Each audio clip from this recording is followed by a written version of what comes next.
হযরত ওমর রাদিয়াল্লাহু একজন মহামানব, যিনি ন্যায় বিচার, সাহস ও শাসনের এক অনন্য দৃষ্টান্ত স্থাপন করেছেন। ইসলামের দ্বিতীয় খলিফা হিসাবে যার নেতৃত্বে বিশ্ব ইতিহাসের অন্যতম গুরুত্বপূর্ণ অধ্যায়। তবে তার এই যাত্রা সহজ ছিল না। ইসলাম গ্রহণের আগে তিনি ছিলেন ইসলামের অন্যতম কঠোর বিরোধী। কিন্তু একদিন তিনি যখন তার বোনের কাছে কোরআনের আয়াত শুনলেন, তখন তার হৃদয়ে আলো জ্বলে ওঠে। সেই দিনই তিনি নবী মুহাম্মদ সাল্লাল্লাহু আলাইহি সাল্লামের কাছে গিয়ে ইসলাম গ্রহণ করেন এবং মুসলমানদের অন্যতম প্রধান রক্ষক হয়ে ওঠেন। তিনি ছিলেন সাহসী, দৃঢ়, প্রজ্ঞাবান, যার শাসনকালে ইসলামী সাম্রাজ্য পারস্য, সিরিয়া, মিশর পর্যন্ত সম্প্রসারিত হয়।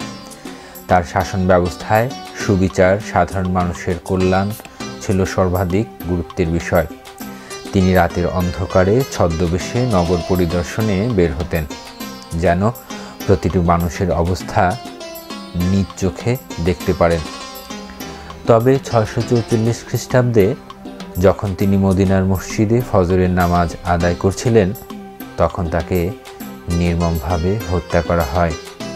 তার এই শাহাদাত ছিল ইসলামের জন্য এক বিশাল ক্ষতি, কিন্তু তার রেখে যাওয়া শিক্ষা আজও আমাদের ন্যায়, সততা ও নেতৃত্বের পথে অনুপ্রাণিত করে।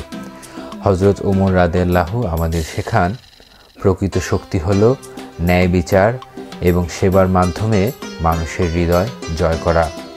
মহান আল্লাহ তাকে জান্নাতের সর্বোচ্চ স্তরে স্থান দিন।